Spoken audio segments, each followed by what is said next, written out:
Joining me today are two attachment-based coaches, Marta and Duncan, and we're having a discussion about something that most of us have experienced at some point or the other. Why is letting go so difficult, even when we know that the relationship is not working for us? Marta started doing this attachment work after experiencing a heartbreak of her own. She wanted to understand her own patterns in relationships. And now she's working with groups and individuals to help them heal their attachment style. Now, she also has a background in healthcare, which brings the curiosity and compassion into the work of helping others to heal their attachment style today. Duncan's interest in attachment grew through his own experiences as well, and especially trying to understand why we keep making the same mistakes. We repeat the same patterns, even though we know that they're not serving us. He's taken the work that he's done with a psychologist and mentoring, and also in the tools that he's learned to heal his own attachment, brought them all together, and now he's got his own coaching practice where he helps others to heal their attachment wounds. Today, the three of us are having a discussion. It's not an interview. We're just discussing how attachment plays into why it is so difficult for us to go through a breakup, for us to let go and move into relationships that we're hoping for. Why do we hold on to the past instead of moving forward? And what is happening underneath it all? And more importantly, how can we move on? So join us. I've grown to be not someone who does not believe that all relationships will last, and we've got to find a way to make peace with them when they end. Marta, Duncan, you guys have joined me on decoding attachment style and my practice. So we're going to share which one of you want to go first. I'll go first. All right. Who have not heard us before, a little background into what your attachment style is. So I'm anxiously attached, and I would say that there's a little fearful avoidant. I've got some avoidant behaviours there for sure.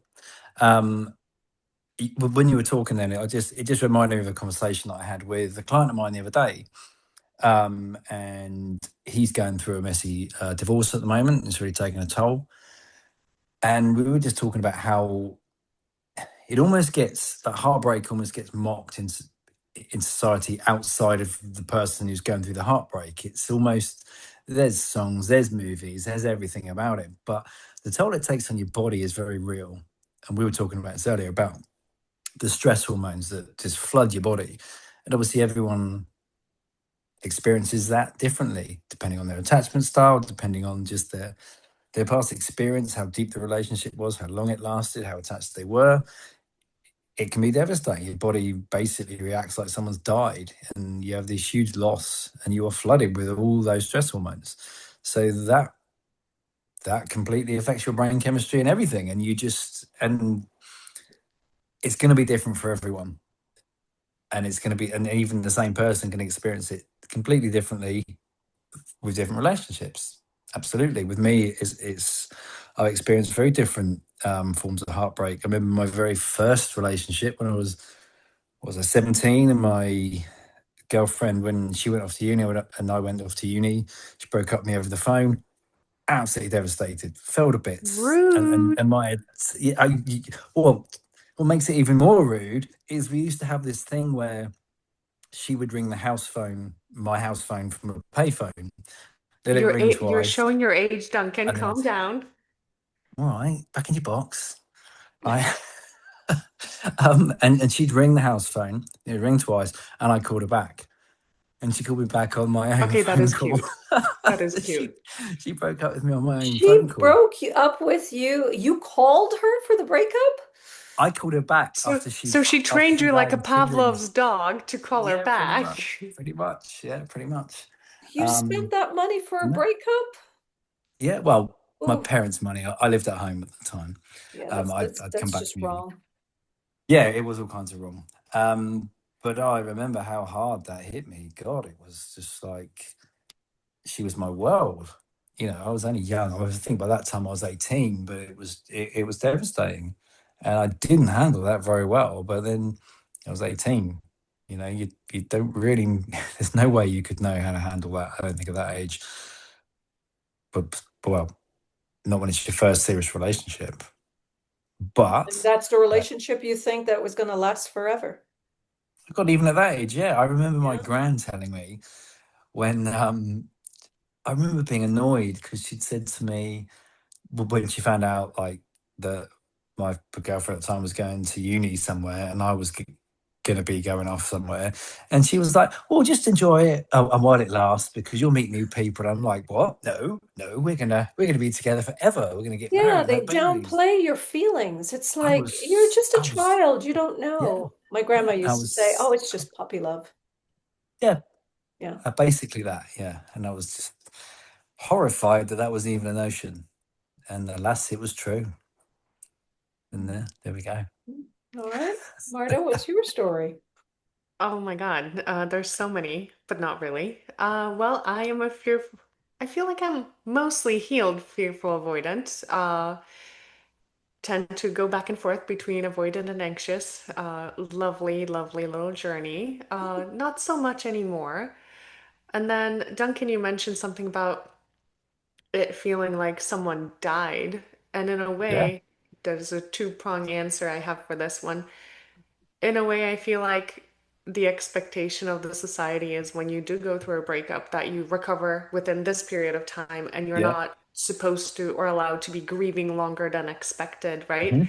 Unlike when you do lose someone that ultimate loss when they are gone, you're allowed to grieve for as long as you need to, right? Mm. It's societally approved and you're allowed to do that, but not so And you much also have during. no choice. That's the thing. When someone Right. actually does, you have no choice but to accept, grieve, Well, yeah, and you move kind of on. accept You know? that that the ultimate breakup, Yeah. as awful as that sounds, because they're Yeah. gone. And that's not to Um, dismiss it or I'm not trying no, to, of course, you know, no, but yeah, that person is gone. And with that being said, I feel like in a lot of ways, the person that I was after or before my breakup, well, that person is gone too. Like, yeah. I am literally no longer the same person. I'm just not. Things have Well, changed. I have shifted. that's the truth, though, isn't it? Like you die with that sounds awful. That version of With me that person, has, the yeah, person of that yeah. version So of you're me. grieving that version of yourself, aren't you? You're grieving. That was my point. You're grieving who you are and who you thought you could be and who what your future you But thought you were going to be. sure, sure, but not even that, because yeah, sure, there's grieving of the future that you imagined, right? That's Mm. for everybody, right? Everybody Yeah. has had an imagined future with that person, and there's grief associated with that. But no, I'm talking more about like putting in the work where I have worked on myself and how I present in relationships. So the version that that person that I was with knew, well, she's no Doesn't longer here, exist. right? Yeah, Yeah. she's no longer available. It's like that Taylor Swift song, right? Taylor can't come to the phone because she's dead. And again, not to be dramatic, but that version of me is no Mm. longer here. And every once in a while, she tries to like pop back up crawl out from a basement or something, like in a horror movie. And I just gotta like shove her back down. I'm like, you're staying in the basement. Yeah. You're Yeah. staying in that basement because I'm not letting you out again. And I don't want to. Yeah. No. Yeah. I think in my case, my first heartbreak, I was 12 years old. Aw, And I used to get all Yeah. these Aw. love letters in high school. that's And I cute. thought this was going to be my person. I remember I got this globe, a water globe with Hmm, a hmm. rose in it. And from a Yeah. third world country, that's like kind of hard to find. So he got me that for Valentine's Day and a card. And it was the most perfect thing. 1 year of, well, first, I wasn't interested. I did not like him. I saw all sorts of flaws there. It's like not my type. I know Hmm. I was 11, but I knew it wasn't my type. And he would send letters and pursue me. And then when he got me, he was no longer interested. Oh, one of those. And the Mm. anxious attached me at that time was just devastated. And I did what every anxious attached person would do: walk past his classroom afterwards, write him letters. I accidentally bumped into him in the corridor, right? And he Well, did well Speak for what done. yourself. he did what every avoidant attached person would do Speak after for I yourself. started Yeah. ignoring him. After there was another boy who was interested in me, he started to do everything a fearful avoidant attached person would do. He would make excuses not to ride on the bus with the girl that he started liking. And he would try to wait and see which bus I was going to get into, and then he would get into it. But it was devastating. I thought I would never find somebody to love again. And so many relationships after that I thought were going to be the final one. The second one was Hmm. going to be the last one. The third one was going to be the last one. The fourth one. I got to a point where I realized all relationships will come to an end at some point. And all of those Oh. relationships where I try to hold on to people and try to make them into what I thought was going to make me happy, what I should have done back then, what I should have done was be grateful for the time I had with them. Enjoy that time, take the lessons and move on. Because now I'm open to people coming into my life and leaving, and there's no more fear around it. They may leave, they may come back, and that's okay. So yeah, the first That's one's heartbreaking. I think one of the things that really helps us to get through breakups is first you have to accept that it's going to be painful. It is going to be painful. Lots of people try to run away from that pain. If you're Yeah. staying in a relationship that's not comfortable, that's going to be painful. When you leave it, it's going to be painful. The only choice you have is choosing which pain you're going to walk with. Hmm. And if you're going to stay with it, don't complain. Figure it out, but don't complain, right? when I think that's when a lot of the avoidant behaviors kind of kick in, right? When people are so scared of the pain. And even if they do decide, whichever party you are in the breakup, right? Whether you're the one who broke up with the other person or you're on the receiving end of the breakup, for so many avoidant leaning individuals, those tendencies kick in so hard where they just like, I'm just gonna numb it. I'm just gonna distract. They go and work, 80 hours a week, or they go out and drink every day for the next 3 to 4 months, and then they jump in blind into a next relationship without any sort of actual deeper processing of what just happened. Mhm. Because you're not processing when you're drunk or you're dating 20 different people and you can't No. remember who's who. That's not processing. That's just running away without physically running away. I got called out on it one time. I was chatting with a friend. I'm like, you know what? I just can't sit here anymore. I'm gonna go for a walk. And he's like, oh, so you're literally running away. I was like, oh, yeah, I thought I was getting my steps in, but I guess I am. Um, so I'm not a big believer in like the mass casual dating. So I used to find different ways to avoid feelings. I would just kind of like, it's almost like a flip and like a switch in my brain where I would be like, okay, I'm just not going to deal with it right now. Off it went. Um, since becoming more secure, I kind of lost that ability, and in some ways, unfortunately, to do that. But it felt useful at the time. It felt safe. It felt like I was protecting myself from the pain, right? By flipping the switch and just kind of, nope, not gonna think about how crappy and shitty I feel. Not gonna feel all that right now because it's not the right time. Um, yeah. So not having that ability, I kind of miss it at times, which sounds weird because I know the goal is to become securely attached, but I do miss that ability to like turn it off a little bit at times. No, I get it. I mean, you would find the anxious attached across social media would say, and I said this as an anxious attached. I have said, oh my gosh, I wish I would just not feel anything because these people just seem to be Mhm. so cold. Like, I don't want to feel. And so, just to imagine having that kind of ability. But then again, it comes from a place of fear. You could very well get to that place. when you become securely attached. But also, I've started becoming a little more careful with how I say my healing has been done, because when I Mm. talk about becoming securely attached, there's a lot of Buddhist practices that adds to me healing. It's not just a psychological thing. So the whole letting go and letting people be and not being in, trying to control an outcome, that came more from years of practicing Buddhism. I can love everyone, but I don't have to like everyone, and I don't have to allow everyone in my space, kind of thing. But you love unconditionally and just let humans be. So that's more a Buddhist practice than it is psychology. And I think it is the aim of psychology in a way. Um, so you can achieve that peacefulness when a relationship comes to an end. The answer is Buddhism, basically. Um, there are people who think that it's a religion, and I'm just going to jump in here and say it's not a religion, it's a way of life. Yes. No, totally. However, I would highly recommend it because, I mean, I started practicing at 27, and not like a big practitioner. I don't sit there across my legs for 4 or 5 hours. I don't do Yeah. that. I meditate throughout the day in different circumstances, but it kicks in.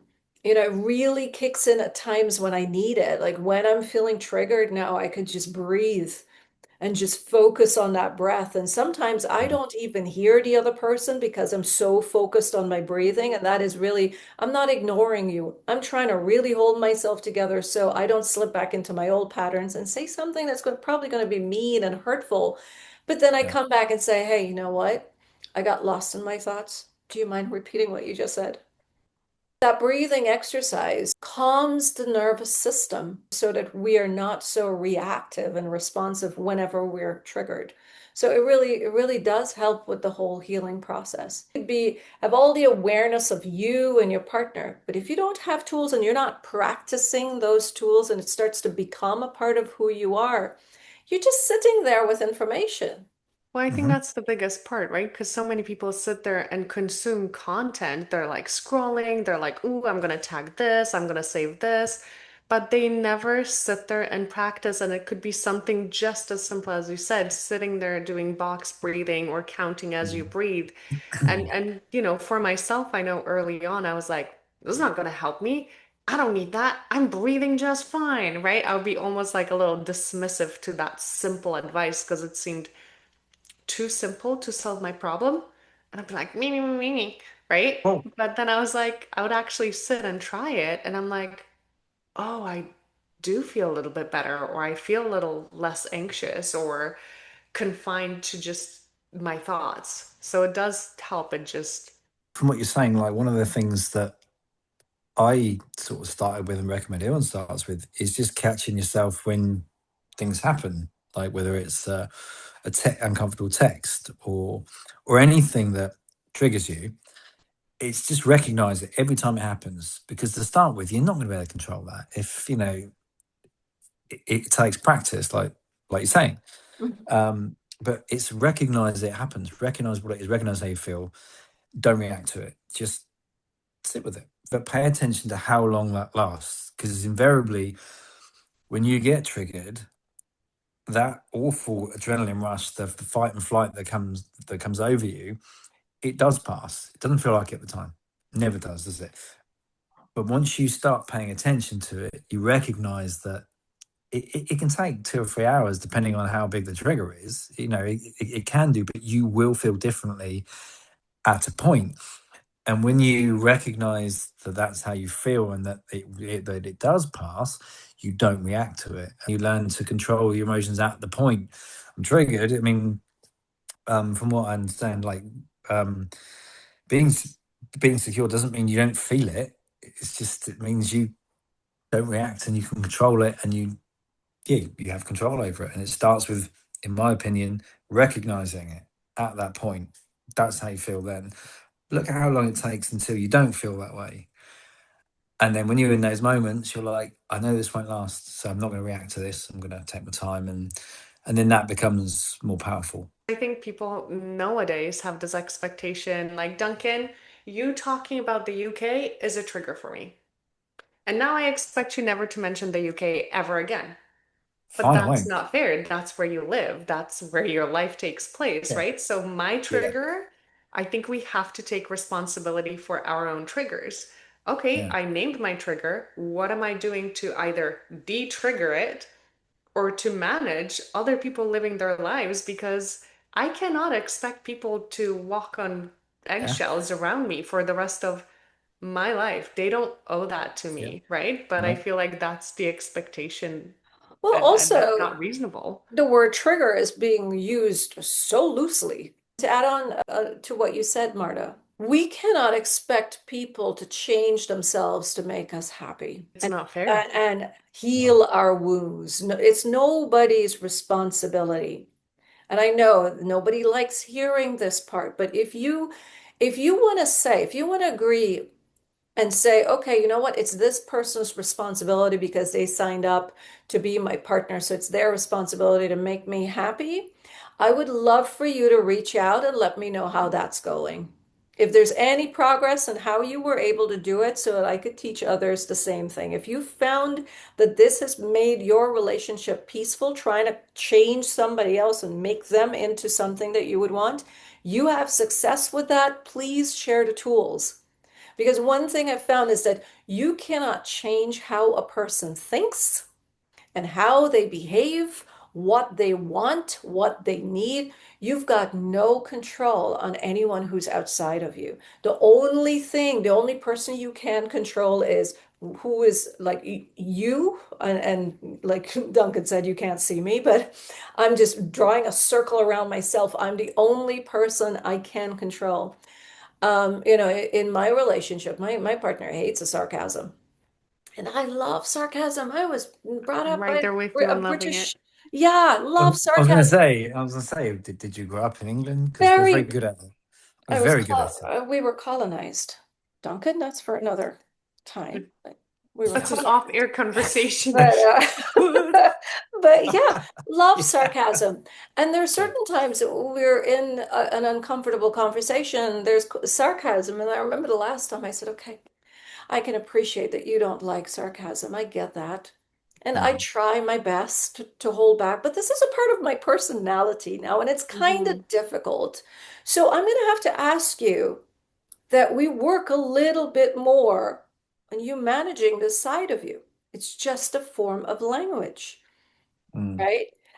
And being able to say to people that, whoa, I've been working on my triggers. I'm not coming to you asking you to help me out. So yes, I'll be considerate of you, but it is not my job to change myself to make you happy because what I'm doing is creating my own internal wounds Right. of Or, people pleasing and fear of getting you upset and me walking on eggshells and all of that nonsense, yeah. you know? but that's, or certain people expect that you'll simply avoid a whole topic, right? And I'm like, that is literally, in my opinion, death to the relationship, right? Because Yeah. the minute you're like, we can't discuss this because it's my trigger, if I'm your partner, where is our communication at? I'm You Mhm. not get cornered. saying we have Yeah. to like hash it out every day and, but We end up we getting need to shut be able down to completely. talk and communicate. It's really one of the things that I'm noticing to be a big problem for people in relationships. It's actually leading to breakups. People are unable to build a resilience to accommodate and respect somebody else's views or way of Mhm. being. Yeah. There's just so much the need to, I need to control you so I'm not triggered. I need to make Mhm. you do something that's going to make me happy so I'm not triggered. What do you guys find to be one of the bigger reasons why people are going through breakups? And what is it that they're struggling with in getting through those breakups? Communication. Yeah, and I don't want to get on. Well, I'm going to get on the social media route and how it's well just online and the fact people FaceTime rather than catch up in person. the relationships with everyone becomes more, well, becomes less personal, and communication breaks down. It's not the same communicating over FaceTime as it is in person, body language, everything else. Um, you you end up isolating yourself a little bit in your own little echo chamber, and any kind of how can I put this, insecurities you have get louder for Mhm. both parties, and they're not communicating. And it's just, and the way algorithms work at the moment, you click on one video, you see more, you see more, you see more, and it reinforces your own insecurities, sometimes your own negative thought patterns. And if your partner's getting the same negative thought patterns reinforced, you're getting further away. You're not going to communicate. I think that's a real problem. I really do. I think, and with men and women in particular, it's like you're getting a very different influence for both parties, and you're not talking Like you about get it. very extreme views on each side. Exactly. Yeah, absolutely. And it's only getting worse. And I think that is a real problem. I'm not saying it is the cause of everything, but I think it has an impact. And then in breakups, it's exactly the same. The algorithms, what it tells you should do. I think I said before in a previous podcast about, if everyone's using AI to manage their emotions and have breakup advice, no one's talking to each other. Don't reach out, don't do this, no contact. Yes, absolutely, but it's not as simple as that. There's too much nuance, and that's Yeah. not being communicated. And you've got two groups of people just not talking anymore. Yeah, I agree. I would add on a little bit more to that because it all comes under the umbrella of communication. But I Mm, think with the rise of social media, online dating, all that mm, kind of stuff, everybody expects that instant gratification, and there is so much content out there. Well, if you can deliver point one and two, but you deliver 17 other, points, why not repair? Why not sit down together and repair? mm, It just feels like no one wants to repair things anymore. It's like the quick fashion, right? You just order another oh, $15 dress versus repair the one that you bought. That's 200 bucks. It's a it's the great long. dress. When I was anxiously attached, you just want the relationship, and you meet someone, you had a great time with them, and you start to think right there, I could see this person in my future. You think that that Mm, 1 or 2 hours of fun is what the entire relationship is going to be. And you nope. you really just put a whole human being into an hour or 2 hours of time, and you don't realize that this person, let's just say that they're 34 years old. 34 years of being on the planet, you don't know them in an hour or two. And then you can't wait to see them again. But it's not that you can't wait to see them again, it's that you can't wait to have that feeling again, Mhm. Mm-hmm. Yeah. right? Then you go through your entire dating of a month or two, and you're expecting that very feeling and that only feeling to be there forever. Then you have Mhm. an issue. Instead of sitting there to understand this, okay, where's this person coming from? Why are we having this issue? Well, how are we managing this? We try to resolve the issue as quickly as we possibly can. I'll contort myself, I'll say whatever I want to, look however I can to make sure that this problem goes away, so I can have that feeling that I got in the first hour or two of Mm. our meeting. And that is what we don't want to change. So the anxious attached will jump into the relationship and start to hold on to this hour or two of meeting this person and try to have that for the rest of their lives. And Yeah. anything out of that is so disruptive. Now, people are incredibly overwhelmed with a breakup because they're so fixated on that first hour or two and all the other only Yeah. good moments that they saw. Which is not reality. It is not reality. Mic drop. It's Guess I what? not. They just, they all leave their clothes on the floor. They all do it. We yeah. all do it. I do it. Don't tell anyone, but Yes. I do it. Yeah. And I think you have to. Can you build a relationship with absolutely everyone? No, there are people who are going to be so insecure that they're going to chip away at who you are, your confidence. They'll make little jabs at you. And Mm-hmm. you'll start to feel like you're not supported.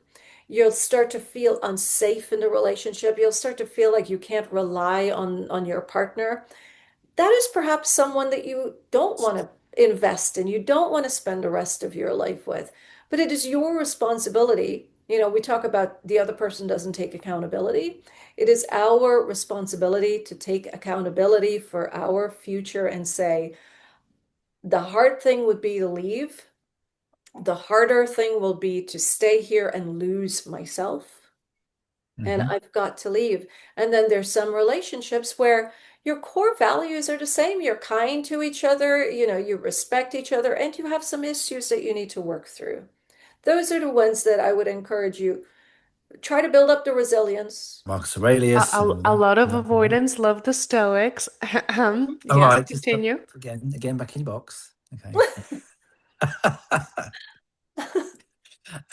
But it is exactly there was this post exactly was what you were just talking about, and it's like, but every indulgence teaches the mind a lesson. If I feel this urge, I must obey it.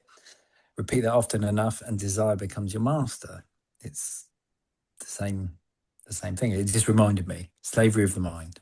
Yes. So I should stop eating Nutella out of the jar every night. God. No, no, no, no one said to do that. Carry on. Because I don't want Nutella to be the master. Nutella is the master already if Actually, Yeah. you're let's doing be it every honest, night. Nutella is the boss. It's the That's boss. right. You have to be a master to your own emotions and not allow the emotions to be the master to you, pretty Mm, much. yeah. And you know what? It's such a learning curve, right? To let that happen and kind of going back to, I don't know, 10 minutes ago. Uh I love my ADD, I swear. But I think a lot of us in that breakup space feel like we have to do everything instantly, like right then and there. Oh, they texted me, Yeah. I gotta reply right away. Oh, they did this, I gotta reply right away. And I realized that right away is our enemy. Like Yeah. Yeah. Yeah. I need a few minutes to sit with me and see where I'm at and see what my body is feeling, what emotions are showing up for me, and Yeah. then find a calm place from which I might want to respond.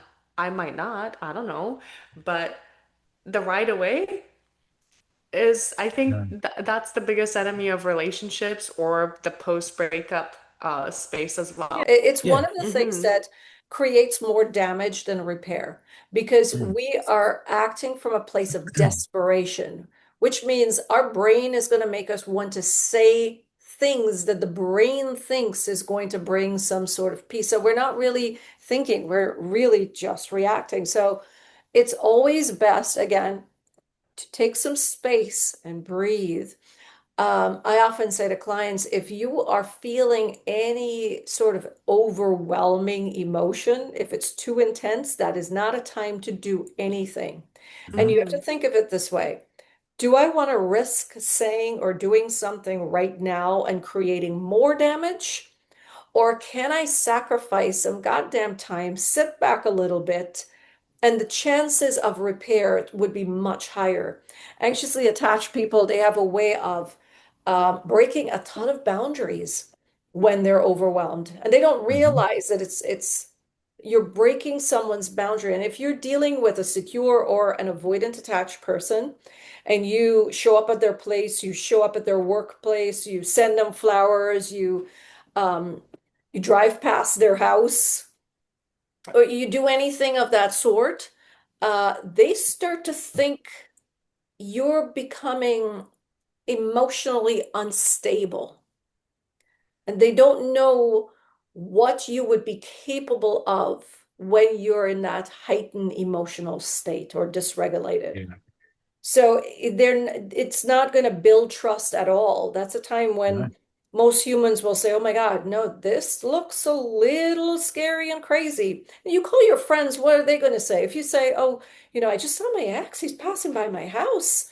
Oh my God, is the door locked? You should Yeah, call you'd the be like, cops, they're right? It's crazy. like this Yeah. is not okay. So, if you're thinking that, "Oh my God, I'm just showing this person how much I care."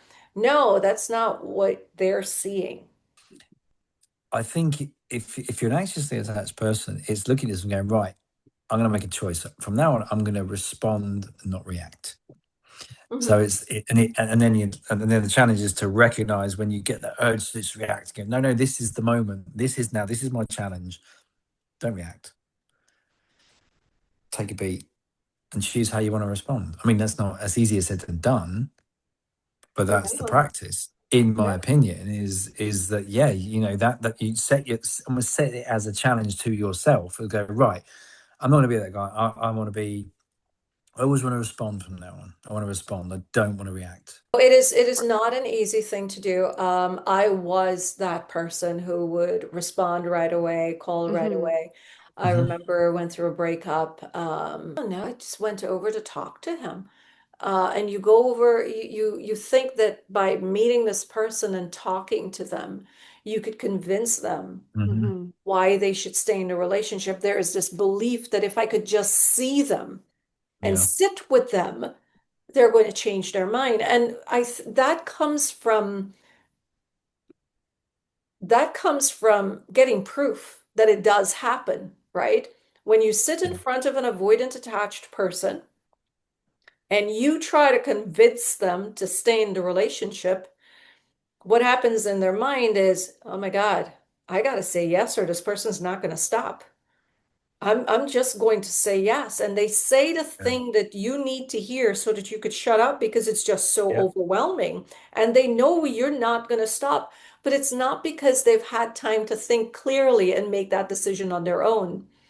It's the people pleasing that's Mhm. popping in. It's the maybe I'm making a mistake and maybe this person is right and I just want this discomfort to go away. And what happens 2 to 3 days after?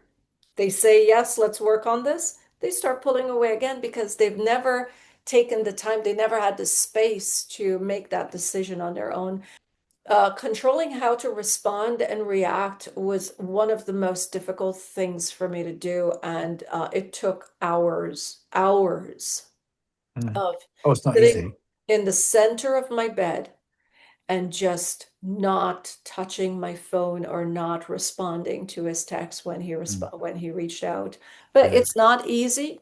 You start with 5 minutes and then you grow to 10 minutes and you push until you have a better Yeah. understanding of your body and how it reacts. And there's this knowing that nothing bad's going to happen.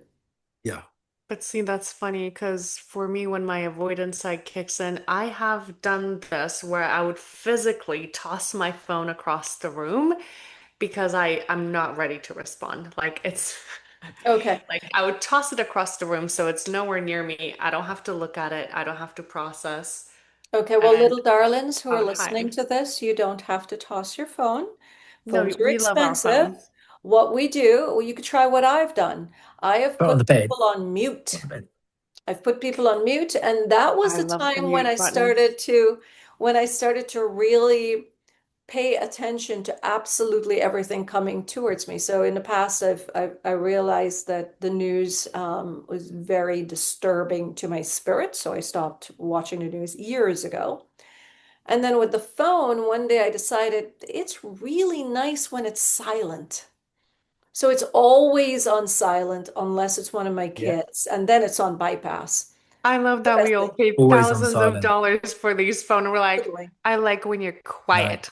Yes. Always on silent. My phone is Yeah. always on silent. It's But never on ring. honestly, for me personally, because of like my work, and then I have a couple side things going on, it has become a boundary. And holy smokes, do I love the ability to mute certain notifications, certain group chats, it is then on my time when I'm emotionally or physically capable of like, let me go into this and look what I need to look at versus being constantly bombarded with notifications and sounds and, pop-ups on my phone. And it's been life-changing to set that boundary Mhm. for my peace in a Mhm. day-to-day life. Mhm.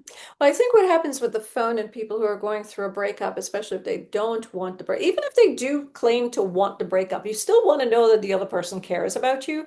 So you keep checking the phone. What I would advise people to do who are struggling with this is set aside a time when you're going to look at the phone. try not to get into the habit and train your mind to look at it every 2 minutes or every 3 minutes because you're going to be fixated on it. You're not going to be able to look at or focus on anything else. So just I find just telling yourself, letting your brain know that you are going to attend to the thing stops you from reacting every 2 minutes to Mm. something. Right. So just tell yourself, I'm going to look at the phone. There's nothing that we need to talk about right now. If they said they want me back, they're still going to tell me that they want me back 7 minutes from now. That's not going to change. But train yourself to not be pulled in all sorts of directions. When you're going through a breakup, you have got to be incredibly vigilant of every action because every action adds to a sort of stress on your body. And the more stress your body goes through, the harder it is for your mind to process information properly so that you could respond in a Mm. way that you would be proud of. I would Yeah. also say just kind of being kind of somewhat guarded with who you give your energy to during this particular time, right? Because obviously all the friends and family are going to gather around you, and we want to believe that they'll have your best interest at heart, and they most likely do, but that doesn't automatically mean they will give you the right or good advice, right? So once you realize that someone is maybe a little bit of like an energy vampire, or on day three of a breakup, they're telling you to move on and get yourself out there. Well, I'm Hmm. sorry, how is that healthy, grandma, whoever? So just kind of like realizing that it's okay to set those boundaries with your friends and family, so you can be in a bit of a protective cocoon Mhm. when you recuperate, because that's what it is. You're recuperating from whatever just freaking Mm. happened. Mhm. And you also get to tell people that, while they might have their opinions of this person, they may not think highly of the person. It is not information they need to share with you. To let people know that, even if you saw the person to be a jerk and not deserving of your love and your time, you still care about that person. You still love that person. You're still hurt about it, about the breakup. And you get to say to people, I would like for you to sit with me. However, I would really appreciate it if we don't talk about this. We don't talk about this and go through this grieving process by yourself. You don't need anybody's opinions at this moment. Nobody knows what this relationship meant to you, what it did for you. Yeah, I think but that is definitely a big problem. Looking at breakup is outside influence, um, because you are searching for answers. You're grief stricken. You don't know. You're questioning yourself. You're questioning everything that's happened, and you tend to seek counsel around you. But that advice is very, very rarely good for you. Mhm. Very rarely. You get the odd really good friend who will just let you talk and talk and talk and talk and talk and not try and sway you and not pass judgment. And they are rare and they're the ones to hold on to and they're the real friends. But then you'll get the other people who there's lots of things. If like it's a couple friend, they have an ulterior motive that they don't want you to break up. They want you to get back together because you're their couple friend. What happens if no if you go then what happens to our dynamic? And then you get people who just didn't like them and try and steer you away. And then you get the people that do like it. It's not always what it seems when you're getting outside advice. And I think it confuses the issue a lot. And I think that can be a big problem. A huge problem with breakups is outside influence. And when you're vulnerable and you're looking for answers, you will latch onto anything and you're getting lots of different inputs and it just confuses the whole issue. So yeah, those friends who just sit and listen and not pass judgment and not tell you what to do, they're the good ones, they're the rare ones, and they're the ones who you want Well, to those are friends. around. That's a Those are definition of real a friends, yeah. friendship. It's true though. You find out who your friends are when you go through a breakup. You really do, and they always come from the most unexpected place. It's never the people you expect. I know it's a cliche. It's true. What I find in the practice is that there are a lot of people coming to me with, my friend and her partner are so good together, and they're comparing what they have with what their friends and their families Yeah. got. And then you work with them a few weeks, and then you start to hear, oh, they're not as perfect as I thought they were. They have trouble. Yes, Mhm. everybody's got an issue. Your relationship is going to be unique. It's unique from the relationship you had with an ex and they had with an ex, and unique from what you've ever seen, because you're two different individuals that are coming together with your essence, and you cannot compare it with somebody else's relationship. Yes, he might be a gentleman and she might just be the perfect lady out in public. That's what you're seeing. But we don't know what's happening behind closed doors. People can put on an act, they could put on a performance. So, and comparing your partner with somebody else's relationship just makes them feel crappy. Nobody likes to be compared. No. It's causing a lot of the comparison, the I don't have enough, I don't have what social media says I should. And then there's the other issue. People are coming with, they're confused now as to what a relationship should be like. What should it look like? You get to choose. You are the Yeah. creator of your life. You get to choose what the relationship is going to look like. You get to choose what your healing is going to look like. I mean, even the three of us, we're really just giving you an opinion. It's very generalized. We don't know exactly what you're dealing with. But, we're talking about breathing exercises. That works for Yeah. everyone. Some of you may want to check with your doctors because we don't know if you should be doing deep breathing exercises. Learning how to manage your emotions before responding, reacting, that can work for everyone. But when it comes to what your relationship should look like, that is dependent solely on what you need as an individual to live a happy, fulfilling life on this planet. Basically, that comparison thing you were just talking about. And it starts off with a couple who seem to be perfect. They run a country club, and on the surface, they're perfect, and they're just not. And it's absolute chaos and just carnage underneath, and it all unravels. And the young couple who initially looked up to them end up being there in the future. It's kind of it's Oh, quite a can't But I'm remember what like, it's called. I who will is find out what that's called. perfect? what Who you is No one is. perfect? No one Life is is. messy. Life is meant to be messy. We only get to live one, as far as we Yeah. know, so make it messy, make it count, make it, I don't know, fix the relationship, fix whatever issue you're having, try again, try harder, do better. That's Don't the put thing. stuff in the It, garbage, you it is know? all such a grey area, and that's the thing. That's one of the things I've learned is that I think you grow up with an idealized view of what a relationship is. That's got even worse through social media because Mm-hmm. comparison is the thief of joy, as they say. Yeah. And when your relationship's not meeting what you thought it should be from your whatever experiences you've had, you think, oh, well, it's not meant to be. The other thing is people think that all secure attached people are looking for serious relationship. No, they know that they might be at a time in their life when they can't handle a serious relationship, where they're not ready to give that time and effort that a serious relationship needs. Yeah. And when they're looking for a partner, they're looking for someone who could meet them where they're at right now. They may have a career, they need someone who can appreciate the time that that career is going to take up. Um, they may not want children, and they're looking for someone who will be able to accept that, who's in alignment with that, not someone who's going to say, but maybe you do want children, or maybe later on we'll. No, you say that to a secure attached person, they see it as a red flag. You're not hearing me. You're not trying to understand me. You're not respecting me. That's a red flag.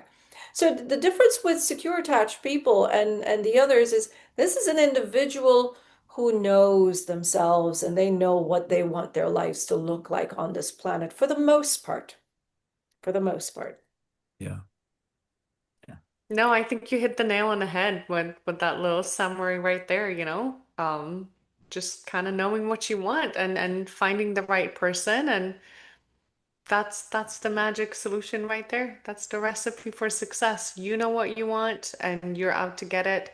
They know what they want, and then you communicate. Someone chooses to end a relationship with you, it's really, I know it's painful, and we tend to think that something's wrong with me and that's why they're not choosing me. They're choosing themselves, and it doesn't mean that they're selfish. It means that they're able to see that what they envision in their lives, you're not the right person for them, and they could very well stay there and try to change you and make you into what they want, which is not fair to you. Or they can do something that is going to be painful to both of you, but walk away and give you both a chance. Sometimes it's just hard for people to work on their healing, and they want to Mhm. meet somebody who's at their level, they're and going at their pace. It's never, I really wish I knew this earlier. I took it so personally in the past when people left our relationship. I've had really close friends who just dropped off. Um, you know, people that I've dated who tried and for whatever reason could not stay in a relationship, or not could not be happy even though they tried to stay in a relationship because of outside circumstance, family, religion, all sorts of reasons. They just couldn't be wholly happy in the relationship. And my previous relationship, that was one that I looked at this man and said, wait a second, this is no way for you to live life. You're trying to be with me. There are family members who don't agree with it, don't support it. You feel torn between your family and me and all of it. It's like, this is no way for you to live life, and definitely not fair to me. So I'm going to have to let you go. And hopefully you could find your happiness. We do take it personally, don't we? As we're all, for most of us, when you go through a breakup, you take it personally. You Yeah. look inwards and what's wrong with me. You don't, and I know that is, And the, sometimes, we ask the question, why didn't you choose me, or why don't you choose me? Sometimes they're not choosing themselves. no, Sometimes you are an incredible partner, really great partner, but they're feeling inadequate. Like they mm, can't measure up. And they yeah, would choose themselves if they choose a good person. They choose you to be their partner, but they're unable to do it. yeah, yeah. Right? Oh, that's not all to be like hopeless and whatnot, because I do like for me, I know personally, as much as I hate to say what I'm about to say, Mhm. maybe this needed to happen. Oh my God, I'm choking. Um, maybe this needed to happen so I could figure out truly what I want as well, right? Because he was saying, this is what I want, this is what I want for us. And I was my oblivious little fearful avoidant going, I don't know. Like I wanted, I didn't know because I wanted to make my family happy, my friends happy, and my person obviously happy. And then I wanted to hold on to happiness for me too. But that led to me truly not knowing what the hell I wanted, right? So poof. And my person who meant the world to me has gone poof. But now that he's poof, I'm sitting here with all those emotions and feelings and sitting here thinking, what do I want? Because I no longer give a crap about pleasing my friends or my family to a certain degree, right? They're still family. But what do I want? And what do I want for the future of my family that I would be building with this person? And now I can see that, oh wow, the things he said, I do want them too. I just didn't see it. I didn't see that vision then because I was not in a place to see it. I needed to get through what I went through to be able to see that vision. Does it guarantee success down the road?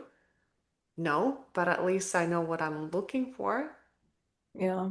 I remember when I went through a breakup, it was always, he would say, oh, this is not what I want, and this is what I want, and all of it.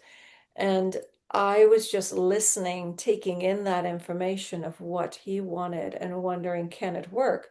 And I never stopped to ask myself, what do I want? The breakup happened, and I sat there and I was so angry. And I said, how dare you, to myself. I'm saying it to him, but Mm-hmm. to myself, how dare you sit there, tell me you need this and you need that, and I'm feeling like I'm crap here. Like, it's probably not your intention, but I'm feeling Mm-hmm. like crap in this corner. What about me and my needs? And then I realized, oh, he didn't know because I didn't complain. I Yeah, kept it you to didn't myself. communicate. Mhm. Yeah. So here he is thinking he's all perfect. I'm Mm-hmm. chasing after him. He's perfect. Nothing to be said. When he came back, I was like, no, no, no, darling. No, no. These are my needs. And I'm not sure if you could give it to me. And so that's where we started to work things out. And, as I do in all of my relationships now, it just works from day to day to day. You don't know what's going to happen. You don't know what's going to happen, but you keep it, you be honest with yourself and the person who's with you. These are my needs, and I'm hearing what your needs are. Can I meet your needs? Some of them, no. Some of them I can, but I'm not gonna, lie or BS or play around or Mhm. contort myself so that somebody else is going to be happy either. So, and these are the things that a breakup really helps us if we can learn to pause and sit instead of running to a distraction or like trying to forget this pain or trying to go through the no contact but only sitting there hoping for the person to come back. If we could just sit with ourselves and look at how we showed up for ourselves and a relationship, what can we do differently? Not so we could go back and fix it, but we could grow. We can grow a personal thing, not, oh, I wish I didn't say this because it hurt his feelings and this is what caused a breakup. No, it's how could I have shown up more authentically instead of stifling my feelings? I'm not patient. I wasn't patient. No, I was suffocating my feelings. Big difference. Sounds familiar. Well, and the Yeah. thing is, when you're showing up authentically, I am yet to have a person not understand me when I truly speak from the bottom of my heart.